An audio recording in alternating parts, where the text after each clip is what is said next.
Welcome back to Business Roaches, our podcast all about the journey of entrepreneurship and how you have to basically just be a cockroach. Yeah. You just have to survive. And we are the founders of Happy Box and Sisters. I'm Hannah. This is Ariel. Hello. So let's get into it. What's the question for today? Okay. What is the biggest lie you were told about what it's like running a business, running your own business? The biggest lie. Honestly, I think it's kind of like motherhood. Like when people tell you, oh, like morning sickness is bad, and then you have it and you're like, no one told me. It's like everyone told you. Do you know what I mean? That's like, true. Literally everyone told you, and you just didn't listen to it. Yeah. I think it's that. I don't think it's a lie. I think they just like, what did people tell you that you were like, yeah. And what did they literally tell you? What did they literally actually not lie to you? Actually, that question's wrong. It's what did everyone tell you that you literally had to experience for yourself before you believed it? Yeah.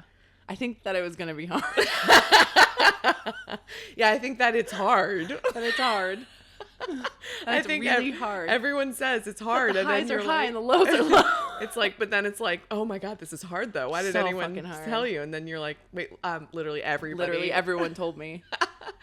Yeah, I think that's it. There's nothing like it either. It's No. like you really do have to live it to feel it, to feel how hard it is. Yeah, that definitely. Yeah, like that is- everyone could warn you. Everyone can warn you all. But when it's like your money and your time and your everything's invested. Oh yeah, And again, it's your direction too. Yeah. And knowing that your direction could be wrong is so tricky. Yeah, being like the leader of a ship when you don't know where the fuck you're going in the dark and you're not trained in sailing at all. Here's like the biggest, we talk about the biggest wins. I'm gonna talk about one of the biggest losses of and one that we really don't talk about a lot. It's not financial, it's not anything. It's literally, we had this huge bet that we made on digital messages. We thought digital messages were going to be huge for us. And we thought, at Happy Box, just, you can build your own care package. You pick your gifts, you write your card. Our team handwrites your message. You pick your packaging, and then we ship it for you right to your friend's door. So we thought, it'd be really cool if we had e-cards. You could do an e-message. You could do a video message, whatever. We placed a huge bet on that. Mm-hmm. We spent tens of thousands of dollars invested in the technology, really the thought marketing, everything. We built the experience from scratch, and a whopping 1%, a whopping 1%, 1% of our user base used it.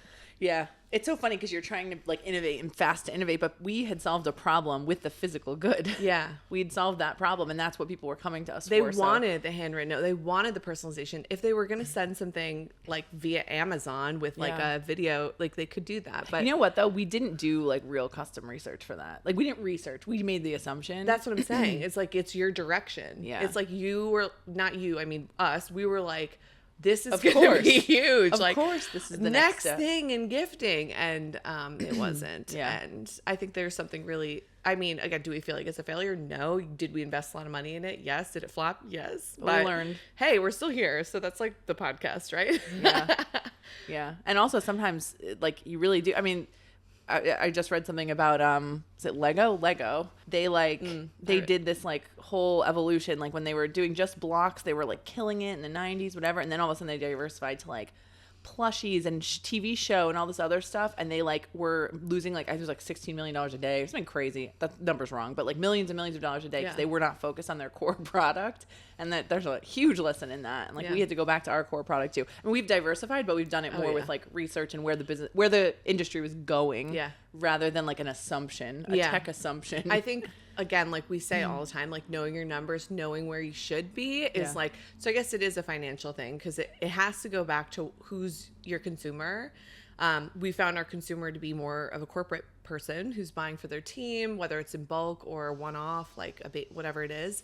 And so then we started to cater to them. And as we catered to them, we got more of them. And as we got more of them, they started asking for things. And as they asked for things, we started compiling all of that. Yeah. And then we started building again. So I think like definitely after that e-card, I said an e-card, I don't remember what we call it, like just video messaging, whatever it was, that is no longer part of our business. But I think after that, it really kind of like made me really scared to, I don't want to say innovate because I like love innovation. I just love it. No, we just have to do it based in research.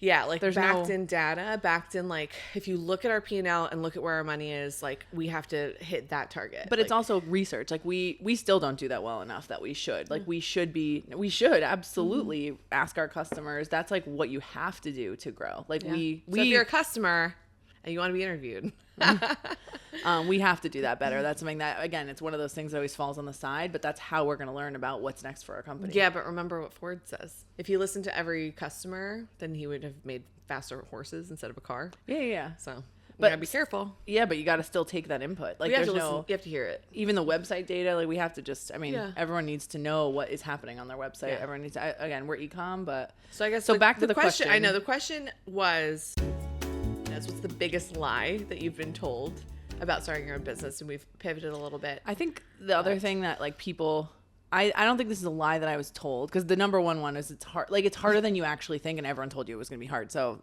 it's like that we talked about that. But the other thing, I think that you will have more free time. Like I think you will eventually, maybe, but not in the beginning. Definitely not in the beginning.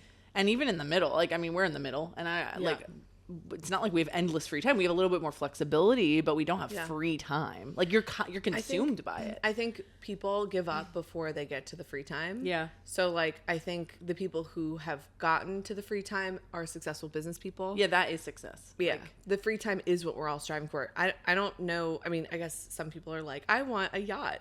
Like that's cool. I think most people start a business because they don't want to work for somebody else. They have a great idea, and first of all, the gumption to like go for it. But you want the flexibility. Like money buys freedom. So if you can skip the money part and just go to freedom, that's a lot of it, right? Yeah. So, but I think that like perception of entrepreneurship of like you get to build your own schedule and like you do. There's a lot of romanticizing entrepreneurship. Yeah.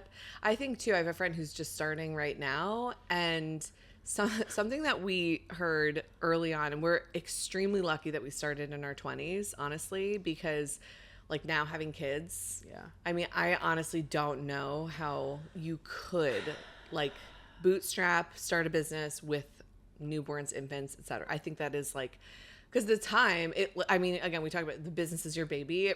It really is before you have that baby, and then that baby is your baby and your business is your business. And I think we're really lucky in that we've definitely gone through struggles while we've introduced ourselves to motherhood, which was very hard, but we weren't building the company. We rebuilt the company. Yeah. I'd say we definitely rebuilt the company as new moms, but we built the first company in our 20s. Well, it's so funny when you were saying like, oh, a friend who's starting, like the exhaustion I just felt inside for that person. Like it's just, and the learning, you have to do so much learning. I mean, it really does feel like we've had like 5 companies. Like every year it's like a different company. Like it just feels so different. Like I'd say every year and a half, 2 years at least, it feels like extremely different. Not like a little different, like extremely different. So I feel like we're kind of always there, but at least we have like at least we're at a point where it's like we have the foundation, we have a brand people kind of know, we have like the following on Instagram, we have the email list, like there's stuff that's been built. Like I can't imagine starting from scratch right now. Like not right now, not with 2 babies. No. Also, there's just like such a learning curve with like the business end of it anyway. Yeah. That we had to learn a lot of it the hard way again in our 20s. So now we're like a lot of scrambling. A lot of scrambling. I feel like next business would be like no inventory, like no inventory, just consultants. I don't know. Yeah, it's crazy, but yeah.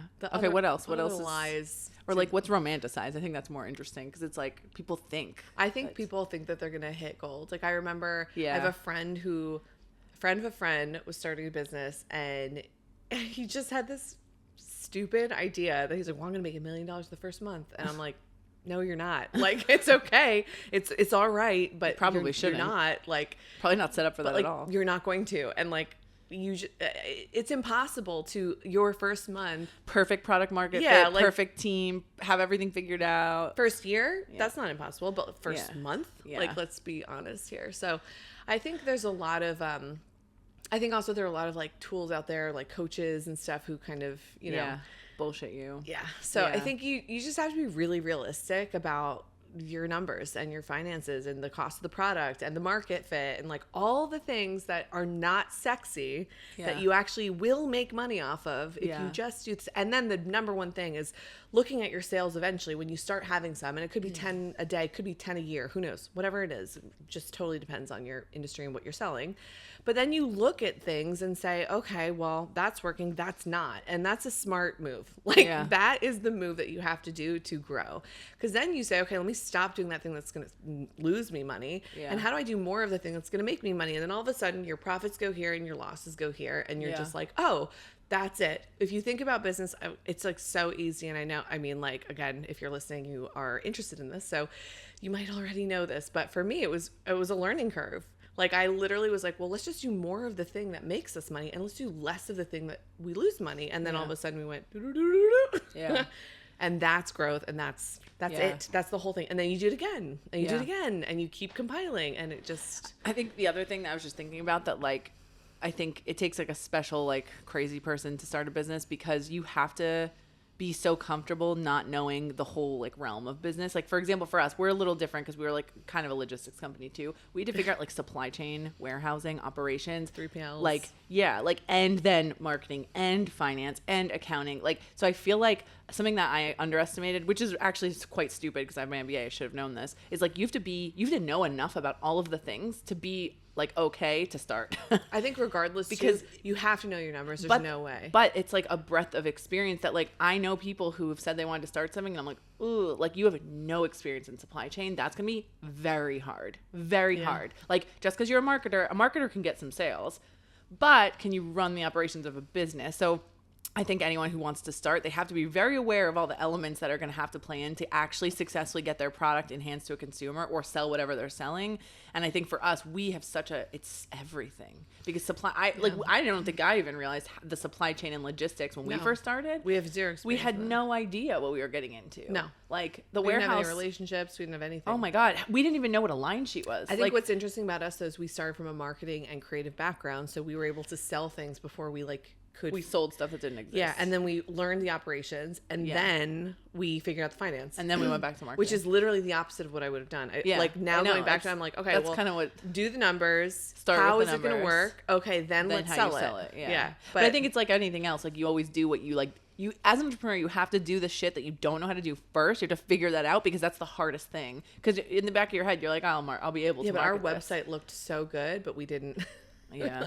Well, you know how many times people were like, oh, you're huge. You look huge. I'm like, what? It's just the website and design and the products looked good, but like we did not have our shit together in the beginning. My God, if people knew we were in like our parents' spare bedroom in their apartment, like shelling out these boxes. Yeah, especially corporate orders. Bake it till you make it. Yeah, we definitely did. We baked it a lot. You have to until you made it. Until we make it. But I feel like that's a good summary of just random things that you not lies, but things you perceived entrepreneurship to be like.